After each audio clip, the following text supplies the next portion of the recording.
पुरनो, ये one time relaxment को बंद कर दो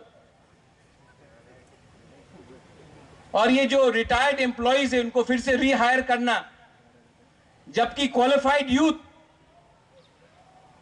जिनको वो क्वालिफाइड है उनका सबसे अच्छा जिंदगी अभी है 25 साल, 24 साल, 30 साल, अनएम्प्लॉयड है आज, उनको नौकरी नहीं देके जो रिटायर्ड है उनको वापस री एम्प्लॉय करके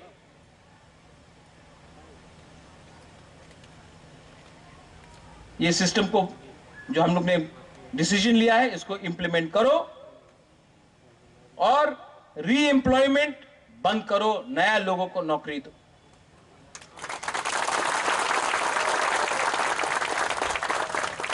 जिंदगी में आपको कोई याद नहीं करेगा कि आपने कितने लोगों को काम का एक्सटेंशन दिया। जिंदगी में लोग आपको याद करेगा आपने कितने यंग परिवार को अपना नया जिंदगी बनाने के लिए, अपना फैमिली का जिंदगी बनाने के लिए चांस दिया।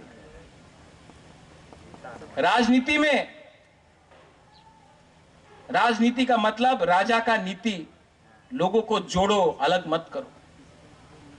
ये एक्सटेंशन का बिजनेस बंद करो।